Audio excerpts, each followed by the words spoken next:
You make it sound easy, but let's talk about a little bit about winning the hearts, because we need that human reaction, right, to content. Winning the hearts in a way that it has to be content that's relatable. It has to be content that's unique. Yeah. I can share some numbers. So what we do, we always analyze when we work with clients, and we have one large client, super large tech company. And what we found out there is that when people produce content, like not only a link to something, but do a screenshot, work a little bit nice graphic from it, and do a selfie with it, really have a selfie attached to it, it's 5 to 10 times a bigger engagement and bigger reach than if they just put the link. 5 to 10 times, sometimes even 20 times the larger reach. So it's really statistically significant. And that's, by the way, also a way how to get tech and product people come with data. It's just, the data is not my personal opinion, it's the data. And that's the first number, up to 20 times larger reach, which is, more reach for the same work. And the second number is 59% of all decision makers in the B2B space prefer video content for instead of written text. And but still our industries all around the world are still producing white papers nobody reads, articles that are in magazines nobody ever turned on. And I have a very good trick. If you are allowed in the headquarter of your client again, have a look at the books and the magazines lying on the desk of your decision maker. And I bet 75 to 100% of these magazines have not been read. If you look at the back, is it broken or not? So you should not be in that magazine.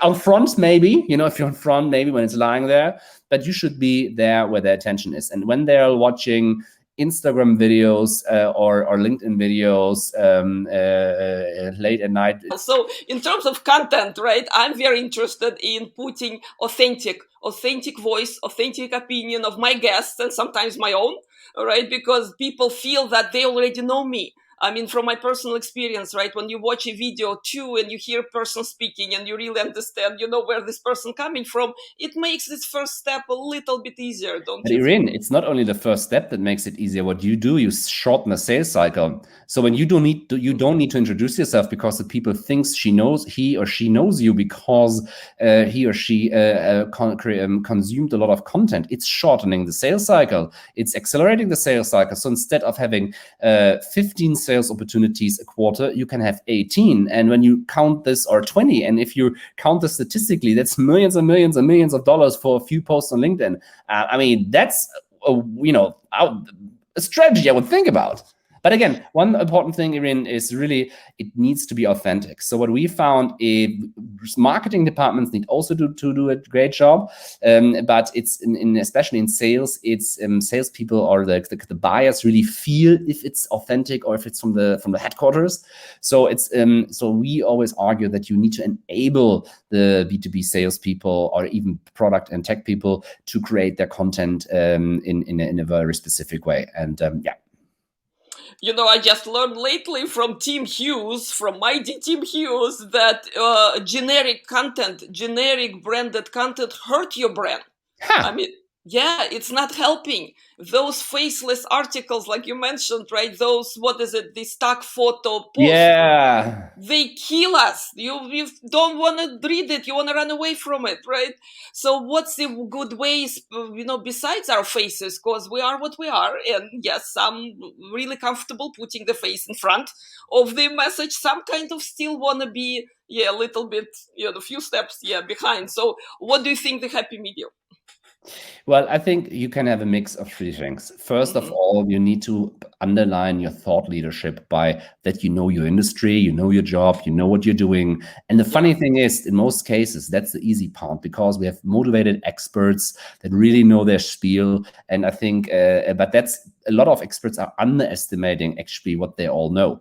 And they're underestimating how big a value that is when they're able to translate their expert status to actually knowledge that's digestible, snackable content. So it's the industry knowledge you should share, but you should share in a way, not your 5 expert friends understand it, but like 500 or 5,000 people understand it.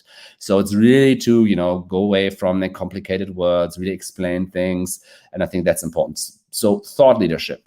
The second thing is, to curate content, to really understand, to share and to put things into an order. What are the 5 things you need to understand this year? What are the three trends in the industry currently? This is super interesting content for other people who are so overwhelmed with information that you curate it and you prioritize it and you say, this is good, this is bad. Super, super interesting for the industry.